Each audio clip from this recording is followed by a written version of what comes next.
You're listening to She's the Business podcast. So welcome to today's episode, and I'm here with the beautiful Jasmine Sotiropoulos, who is the founder of Reworded. Jasmine, I hope I nailed it when I pronounced your last name then. Absolutely. You did superbly. I was like, I'm going for gold. I'm going to say this name. It's a beautiful name, Greek in origin. Yes. Mm-hmm. And you're based here in Australia. Yes, I sure am.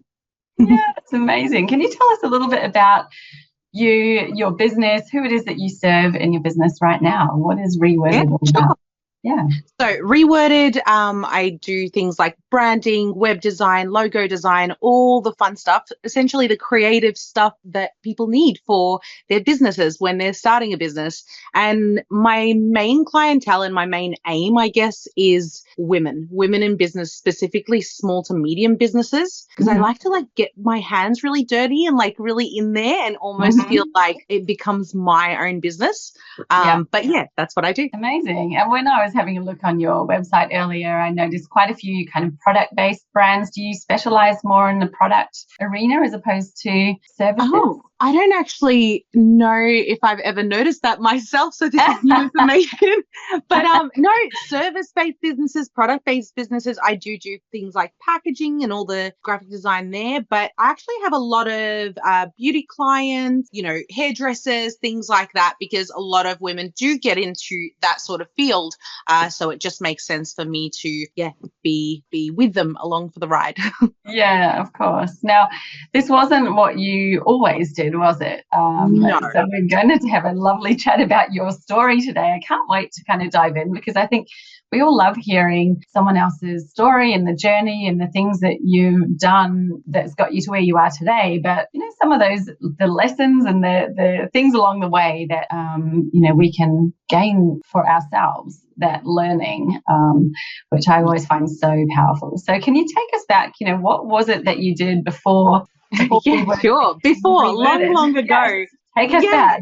So, I've got to, I guess, start with the fact that I was kind of programmed and raised not to believe in myself. I didn't have the best of upbringings, and that's the honest truth, but it's something that led me to be in that 9-to-5 and kind of have that mentality, I guess, of lack mentality, that lack mindset where nothing's ever enough and I'm never going to make enough money and I'm going to struggle my whole life. And that was my life for the longest bit. Then about 3 years ago, I got to a very low point, I guess, in my life. And I'm a spiritual sister, I guess, if you want to call it that. So I kind of went through that dark night of the soul. Now, when I went through that stage, I ended up getting really desperate and saying, kind of putting it out in the universe and going, okay, I'm done. I'm done with this 9-to-5. I'm done with constant grind. And I kind of begged my guides to just show me what I needed to do and I'll do it. That's it. No questions asked. So I went to sleep one night and kind of a vision appeared of me walking into a women's circle and facilitating a women's circle. Now I kind of went, hold on, not me at all. I always considered myself an introvert. I considered myself not a gal's gal, like girls don't like me, that sort of mentality, right? And so I struggled for the longest time with that, but I told them I'm going to do it anyway. You know what? You told me to do this. I'm going to do it. So this was during COVID, mind you. So it was hard times. And I'm like, how do you want me to do this? Anyway, so I put it out there. I started listing on Eventbrite and I just collected, people's interests for the time being. And I got into it. And my first session came and I was a nervous wreck. I was just like, what am I doing here? How me? And then it happened. And what I slowly began to realize is, one, I am a woman's woman. I absolutely love and adore women. And it just seemed that the circumstances I was putting myself in was a lot of meeting a lot of people that were quite guarded in that sense, like the industries that I was in and all that, right? So then I got into the women's circle business, started kind of climbing up from there, doing different types of events, collaborating with other creators, all the rest of it. And that slowly led me to really understand my purpose, which was to specifically help women get off the ground. And when you realize so many of us have so many different walks of life, but so many similarities, it's just mind blowing. We feel so alone for so long. And then as soon as that opens up, you realize, hey, I can too. If that person can, I'm able to do this. So essentially I went, okay, again, dip my feet in and go, I'm going to start doing this. Is anyone interested? Is anyone thinking of doing a new business? And so again, I started that way. And in the first month, mind you, I've had over 14 years of experience in this, but I never actually applied it in anything because again, I didn't believe in myself. So I ended up starting this, and within the first month I made 10K, and I was like, what do you mean? Why? How? And yeah, and then from that, here I am today. That's my story, from, I guess, someone who didn't believe in themselves to someone who's being constantly told how good I am, which is something that we all need to hear, I think. So yeah, absolutely. Wow. So when you were in corporate, you were working in design. You were a designer, and so when I was working in corporate, no, I wasn't doing any design other than for the companies that I was in. Yes. Right. So an in-house designer. But it wasn't even, I was never hired as a designer. It was always like, oh, she knows what she's doing. And so I was like, oh, yeah, I guess. And then I would make their website, do their marketing, all the stuff that I technically am trained in because I did schooling in photography and all that stuff. So yeah, I applied that just in the background, but didn't have the confidence to go, yeah, actually, this is what I do. So yeah. Oh, amazing. Wow. And so you did like a complete flip into a totally different space, running events and women's circles. I was thinking, how did you even manage that during COVID? I know that you're in Melbourne, and that was like, maybe I've heard it say, the most locked down place in the entire world during COVID, as in, do not dare leave your house or your Absolutely. for such a long time. So how did you even make that happen? And what kind of things are these women's circles? Because I'm intrigued about, what that was and how you even just So have you been to a women's circle yourself? No. Oh, you so should. You so absolutely should. It's amazing. So, all right. So I put the feelers out there in, those Facebook groups. That's like your local Facebook groups, right? Yeah. And I said, would anyone be interested? Yada, yada. Now, at the time, if I had done it at a yoga studio or something like that, then they were requesting like the vaccine certificates and everything like that, right? And then when it came time to actually do my first one, we went straight back into lockdown. So that was cancelled. And my whole thing was, oh my God, like, when you leave a bad taste in someone's mouth and they're just never going to come back to you, that's what I thought was going to happen. But again, it was just very much reinforced that when you say women's circle, it automatically draws in the right people and people who are so much more understanding, and everyone kept their tickets. We just moved the date and everyone was happy to do so. So that was just a little like, don't get down about the situation. So as soon as we were able to go actually like see people and all the rest of it again, that's when I held it. And that was my first one. But I had done all this work over the last few months thinking that it was going to be a lot sooner. But it built my community. So technically it wasn't great, but it actually turned out better than I had hoped. So it actually as well, I guess. I was just going to say, in the sense that people needed community. And I think that's what also pushed it as well. So when they heard that this was going to be a community building thing, then they were more attracted to it right after all our crazy lockdown. Yeah, absolutely. Everyone was really thirsty for some face-to-face connection and actually getting out and seeing real people. Oh my goodness. Yeah, that's so true. And then you kind of have done another, real pivot, but almost back to what you had been doing, but at a totally different level, because now you started your own business and you decided, well, I've been doing this for so long anyway. I just never really claimed or owned that, we'll call it your authority in that place, in that way that this is what I do, and started an agency, a branding agency. Yeah. Yeah. Quite a turn of events. But again, the fact that it worked so well together, hand in hand with, like, you wouldn't think a women's circle and a branding agency would work well together. But when you're a woman that is here to empower other women, it actually falls right into place. And it's, I even have I shouldn't call it little, again, I've got this habit of kind of talking myself down, but I've got this big and exciting course that it's not really a course, but it's a challenge essentially that I get women to sign up to, which kind of places different options in front of you so that you can kind of like a journaling exercise. So you can kind of break down exactly what it is that you're good at, but also just because you're good at something doesn't mean you should do it, but something that you enjoy doing on repeat and can have those behaviors and create like a business plan around it. So it's all kind of meshed into one. Yes, I completely agree with that. I think so often there's a business idea or, like, wow, there could be a need for this in the market, or I see people that need this. And I'm speaking from experience myself, because my first business, I did exactly that. I was very analytical and logical about it and decided to start a business where I knew there was a market and potential for it.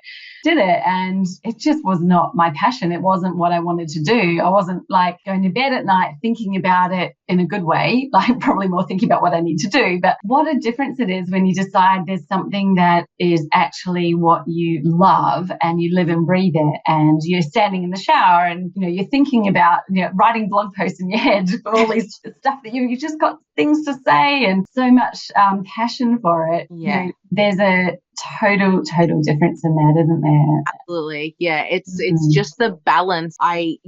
Because of my background and what I've been doing and how I've been working, it's very much the balance of the feminine and the masculine. The masculine's all focused and focus driven, and we're like, okay, cool, I want that money and this would be a good idea. But then bringing in the feminine to increase that flow, and balance is all we ever want. And as soon as we have that balance, that's really what works in our favor, and you could just easily flow through it because it's exactly what you were meant to do the whole time. Yeah, exactly. And I think that, something I see a lot of women struggle with, and you probably would have something to say about that as well with the experience in these women's groups, but it's like they kind of know what they're good at, they know what they want to do, but then they start to question themselves, like, oh, but is that really going to be the most successful? Like, people ask me, well, what's going to be the most profitable niche for me to be in? And I'm like, oh, we're starting to approach this from a totally different point and perspective. Like, when you consider every niche is profitable and you can be profitable in any niche you choose, you have to choose it not based on the niche, but based on yourself. Like, stop trying to go external and think your way through this. Actually come internal and know what it is, and I know it's hard, and especially people like you and I who have worked in marketing often have so many skills. When I look at the time that I spent in corporate, I did everything, like literally from events,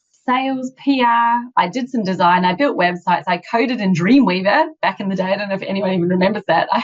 I created websites in Dreamweaver.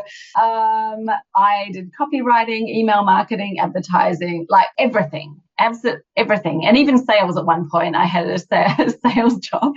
And then, rising to be the head of department is fine. Like, I literally had done everything that I was managing. And then you start your own business. You're like, okay, so what do I do?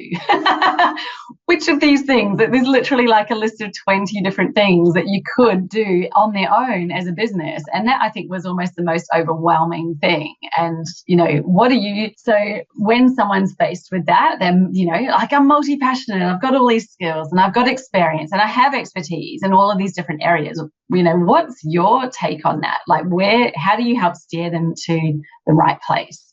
Okay, so there's a few things that go into this. So where do I get started? One is, I guess, as someone like me who is neurodivergent, I've got ADHD, right? So I'm complete culprit of having so many different things going on at the same time, right? But what if you take a step back and really think about when you're working 9 to 5 versus when you're working for yourself, you actually have to be all that and then some for your own business.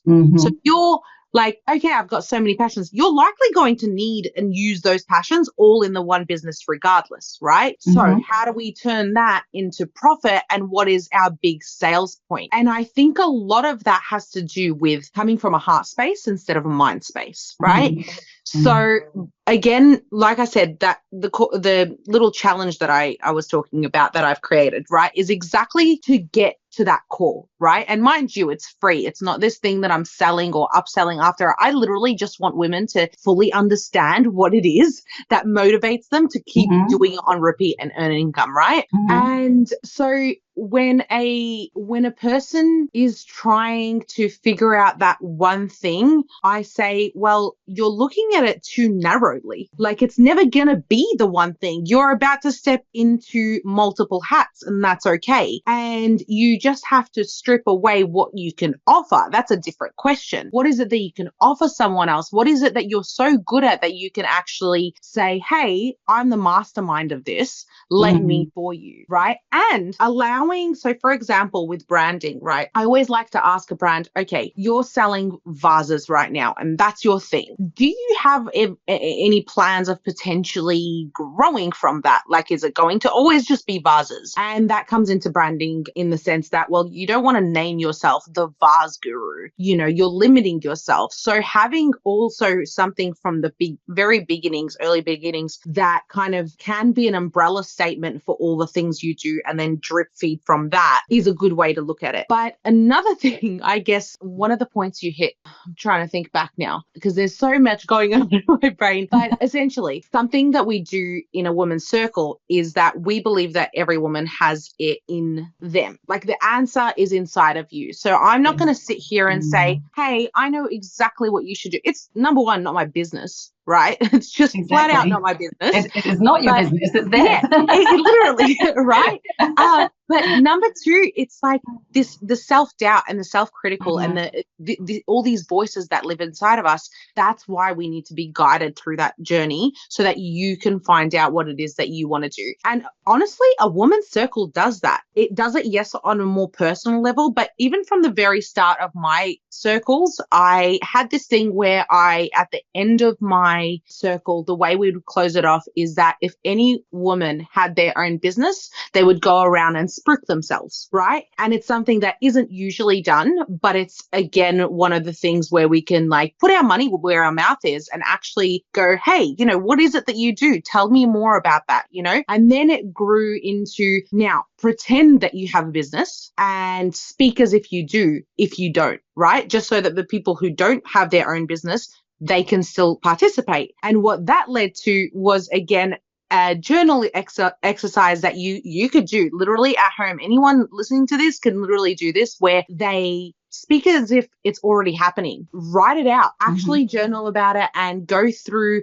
all the things that you're doing in the space. Look back at it in a week from then and see how you're feeling. Is that still what you want to do? Has it evolved into something else, or has it just like niched down even more? You know, and that's getting into that practice can really help kind of take it out from here, all these things, and actually make it physical and real. And I think that could really help. Yeah, that was a very long-winded answer, so I apologize. No, I love it. No, exactly. I'm always interested to hear, because I work with a lot of, you know, people who are multi-talented, very, you know, and have so many skills. And it's so interesting because, like you say, it's not necessarily about one thing, but you do need to have a specific niche if you're going to, you know, if people are really going to understand and be able to connect your name and what you do with something that they get. Because when it's too broad and vague, they're like, oh, what is it again? And it's like this big long list of stuff. Like, no one's going to remember your list. They're going to remember a thing. And it doesn't have to be that you're picking one thing out of your list. Like, what I'd love to kind of open people's minds up to is like, what if it's like, what does the combination of those things mean? Like, could we make a thing out of many things? Because that could be the essence of you that's actually so unique and so amazing, and really you're leveraging everything that you have to offer, but it is a thing still. So then you become known as this thing instead of known as this jack of all trades with all these different things going on. And it's so interesting because one of the things that I, love to ask people to do, which is so similar to journaling and then looking back on it in a week and like seeing how you feel about it, is sort of writing it down and then asking yourself a question like, okay, which one of these do I love the most? And then looking at them and just seeing which one jumps out at you straight away before your head has started to think about it logically, which one speaks to you, because that's your heart speaking. And it's like, if you can do it and you get an answer, your logical brain will immediately click in and start to tell you all the reasons why that one won't be the best. And this one's going to be more profitable because I see people charging X amount here and blah, blah, blah, blah, blah, blah, blah, blah, blah. Like, stop and tune in, because like you say, you already know the answer, and it's like we're stopping the answer from coming out because we're literally crowding it out with all of this other information that is in your head. But yeah, writing that out, I love that journaling exercise. I think what you just mentioned as well sounds like a business tarot deck, and I feel like something like that needs to happen. You know what I mean? Like having like all pull a card, seeing what like pops out. But yeah, it's so simple. I mean, there's ways that you can trick your brain into turning off the logical piece, and so you can actually dive into what is at the heart. Because I think, like you said so beautifully and demonstrated, even you followed this inspiration, this download that you had to start a women's circle. It was totally different to anything you'd done before. Like that would be really, really scary and confronting for so many people. Like, tell me. For me too, it was absolutely. Yeah. So what are the biggest lessons or learnings that you have now in hindsight, looking back on that moment and your decision? Okay. The biggest thing is the separation of what you actually are, what I actually was, versus what I was told I was. That is absolutely the hugest thing, because so much of what we pick up, like that negative self-talk, is actually not us. The way I like to see it is our inner child. You know the term inner child, right? Yeah. Our inner child has no fear, has no qualms with us trying everything and anything. We have this like wonder about life, and we're just excited to just try. And we lose that because time and time again, someone out there or some people, a group of people, whoever it was, society, even looking on your phone or everything all piles on and closes you off and closes that inner child off. And that's my biggest learning, is that my inner child can do anything. Unbreakable. The perseverance is insane, excited about everything. And if I don't feel like that, then it's not my true voice. It's what everyone else has told me. And that's when that started to drip off. I was like, wow, I can love myself again. I'm so much better than I ever thought I was. And that I'm getting emotional because it's like, it's really exciting to love yourself again. It's really exciting to believe that you can do things. Like, just talking to you today is something I never thought I could ever do. And I'm loving it. And that's the biggest lesson. That's huge. Yeah, that is amazing, isn't it? Just that feeling of now you can look back and see that you took that chance, you took that step to do something, and like you've turned up here today and we're having this conversation that you might have been telling yourself, I'm no good at speaking. I could never be that sort of person who could go out there and talk. But then, well, who says what sort of person you are? Like, where did that even come from? Yeah. Naysayers. That's all it is. It's everyone else projecting their insecurities onto you. And we're in a constant battle of that, and just going back to our core selves and just making friends with that inner child again, and starting to, whether it's, I do a lot of meditations where I just go and visit my inner child and talk to them and ask them for advice. Because, kids are wordy, and they'll tell you the truth. They're not going to sugarcoat it. And so having little exercises like that has really changed me in that sense. And then seeing, of course, the little rewards that have come along the way, and then other people going, hey, I love the way you said this or talked about this. And I'm like, I've never heard these things ever in my life, this, I guess appreciation and love from other people, at least not in this way in a professional environment. And I just think that the only reason I never did before is because I never believed I could. So it always comes back to the self, and I never opened myself up for that kind of what we think is going to be hurt, but it ends up surprising you. Yeah. Wow. That's it's very profound, isn't it? Because you think, just in what you said, it's actually not about the other people. It's so easy to blame, well, these people who I was around and they were just, so negative and everything. But, you've just said, well, I've never opened myself up for receiving that kind of information before. So Absolutely. That kind of takes it completely back to yourself. And which the beautiful thing is, we have the power to change that. You can decide to change it, can't you? Absolutely. Yeah.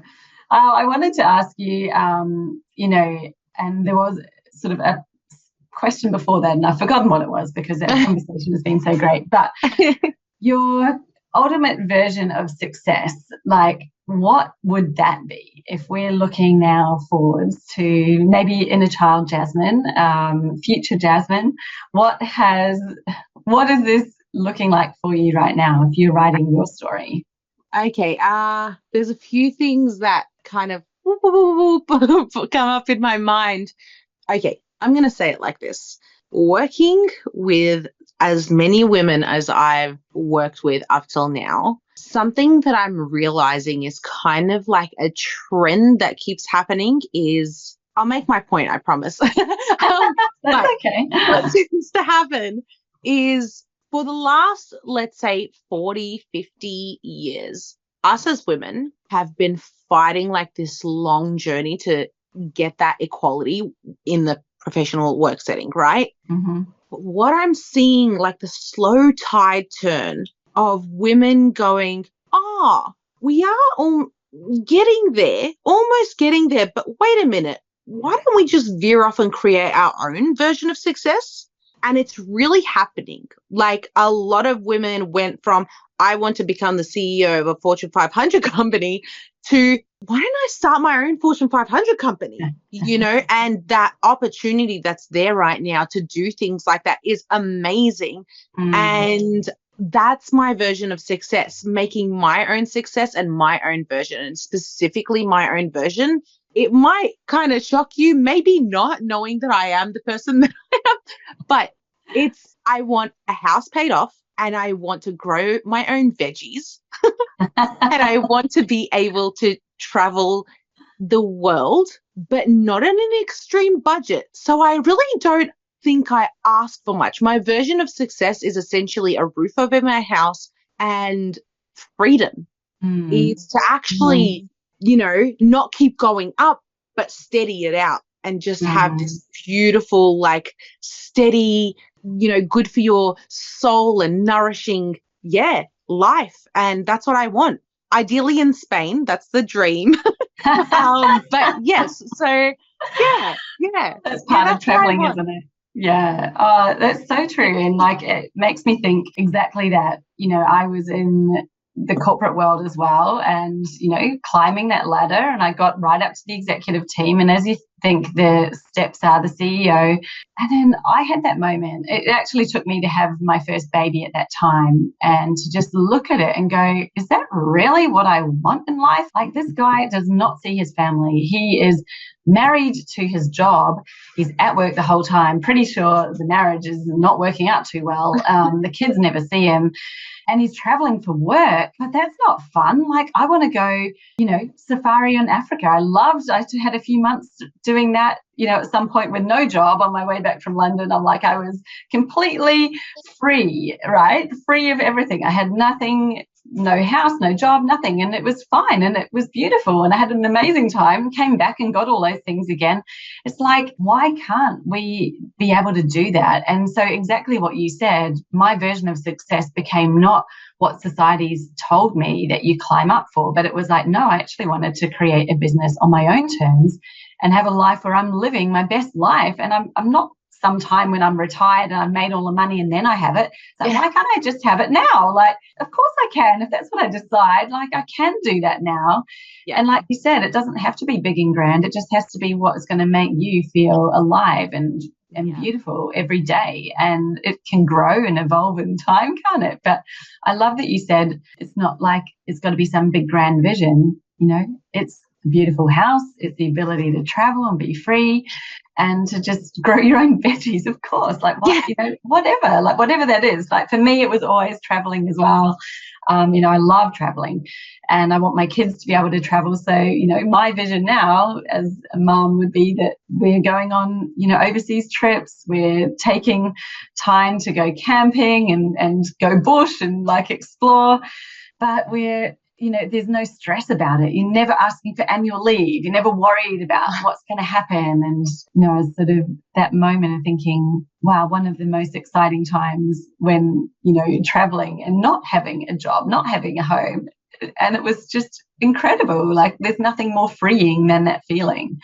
Do you feel like, I don't know if if it resonates, I guess, with you, but do you feel like sometimes all we ever wanted was the freedom, and once we had that freedom, we actually want and enjoy working? Like, do you ever feel like that? Like you worked so hard to get out of that, thing, but now that you're in it, you're like, oh, I actually like to spend more time on it.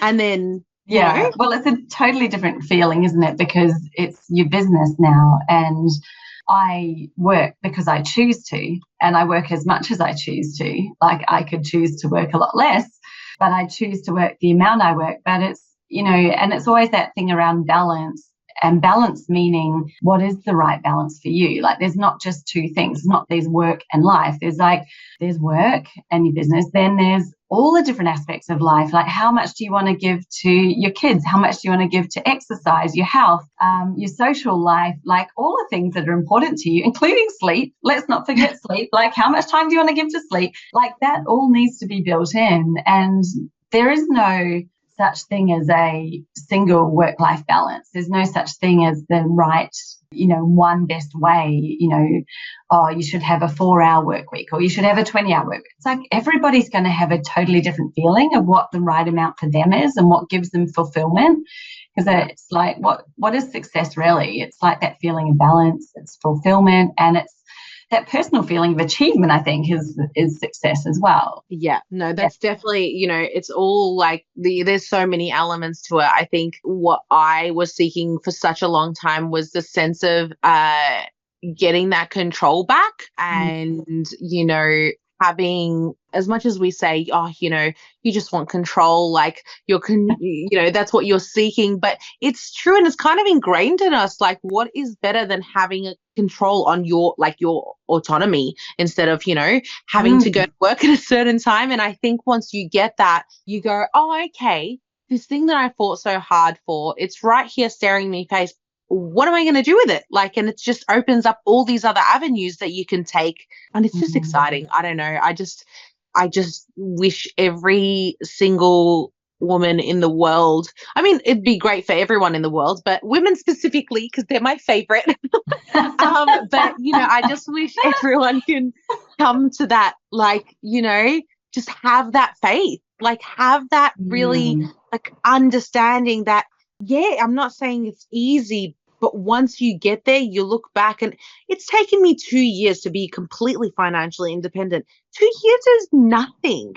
It goes by in such a short time. It's a literal blink, and it's just I just wish that everyone could see it for that. Yeah, definitely. Well, I think that conversations like this help to make it seem like, well, actually, maybe it is possible. Maybe all I've got to do is decide that I want something else. And once you decide it, then it can happen, and I'm a big believer in deciding on something without worrying about how. Don't worry about that, because it'll just figure itself out. Like you can do it and you can make anything happen if you want to. You just have to decide that that's what it is. Yeah. I think a lot of the like a lot of the motivational kind of people that, you see on TikTok ads and things like that have this way of selling it like, leave your 9 to 5, get out of it, go straight into, buy a business. And I think that kind of scares people off. And I see it come up a lot in conversation, a lot of videos.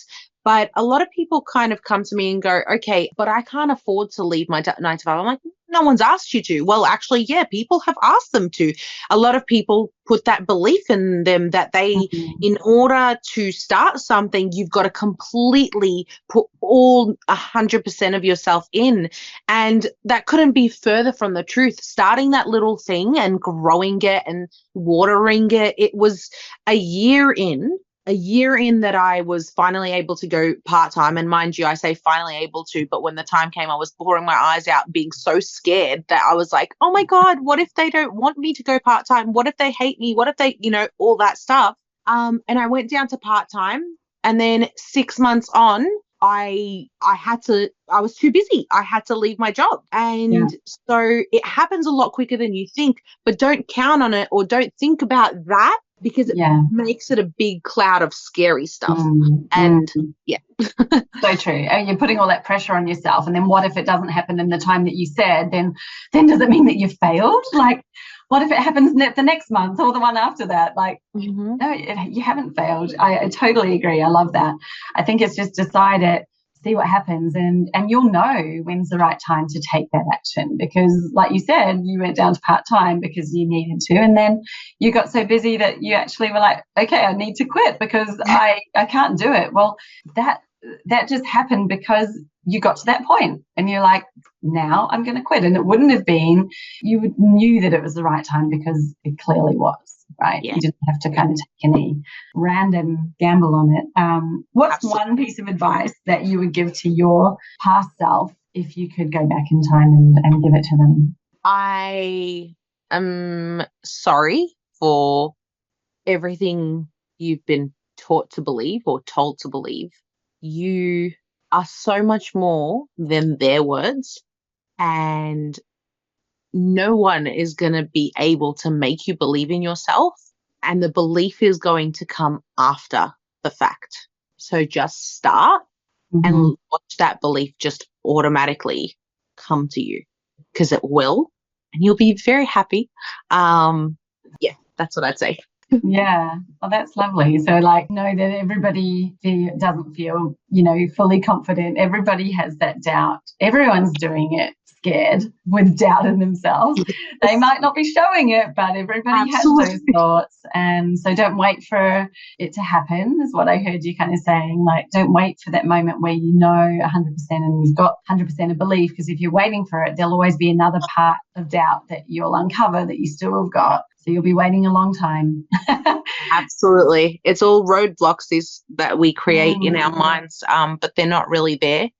I guess financial roadblocks are probably the only thing that people can genuinely say, well, I don't have the money. But that's why you can now, it's 2024, the internet's practically free. You can start something. You can actually just start something without investing probably more than $50 a month max, if that, so it's possible. You just look back at when everything started and I was like, yep, didn't need to do that. Don't think that you need to start off like a fully fledged company that you're working at with all the stuff that they have. You do not need 99% of it. Just begin. Absolutely. Maybe you don't even know what it is. Just start. Absolutely. Right? Absolutely. No, I'm so glad you brought that up, because specifically me being what I am, everyone comes to me and goes, oh, I need a logo, I need a thing, they go spout everything. I'm like, okay, where are you at in your business? Like, are you just starting? Like, what is it that you need done versus what you want done? Because then they turn around and go, okay, I don't know if I could afford. I'm like, well, there's more important things that you could be putting your money towards, and I'm okay. I can push you to get a sale out of you, but at the end of the day, I want you for the long term. I want you to be my client, and I want us to be more partners than anything. And I always tell women, number one, start your social media yesterday. You got a brand idea, start it yesterday, right? Because that number one takes a lot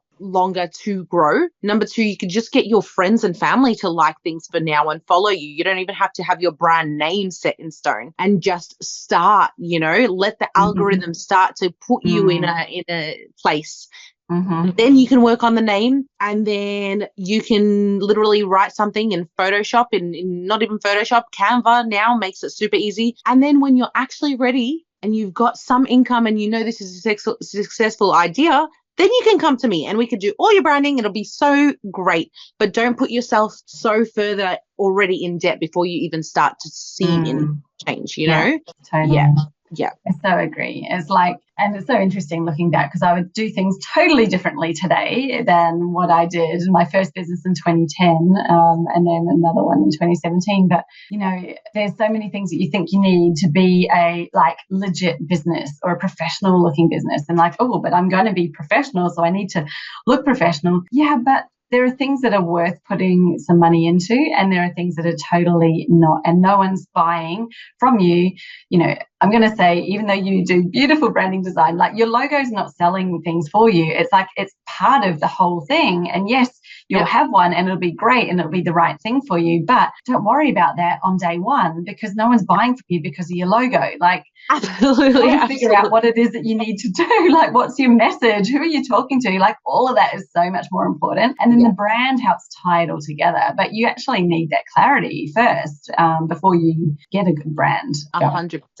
Absolutely agree. Yeah, that's amazing. Thank you so much, Jasmine. This has been such a great discovery into your story, your journey, how things have changed. So interesting. Don't you always love to hear people's stories? And you can hear a lot of them and you're never going to hear two that are the same. So yeah, exactly. No, you've shared so much really openly and genuinely, and I think it's been just such a pleasure having a chat. So thank you. Thank you for having me. It's absolutely been so much fun. I was a lot less nervous than I thought I would be, but that's all thanks to you, to be honest. You've got a great smile, and you just, I don't know, you do a great job at this. That's very kind. Now, if anyone wants to connect with you online, on your socials, where do you generally hang out? So it's reworded.com.au. Or on Instagram, it's at reworded.au. But yes, it's very easy to get in touch with me. You can call me, you can email me, you can do whatever you like. I'm here for it. But yes, I check all the channels. So find me wherever you want to. Beautiful. Well, we will hook all that up in the show notes, so you can dive in and find Jasmine wherever you prefer to hang out. And she sounds like she's there. So thank you, Jasmine. And it's been really a pleasure. So thank you for joining me today. Thank you. You have yourself a lovely rest of the day. And I'll try to as well. Yeah, school pickup time very, very soon. Okay.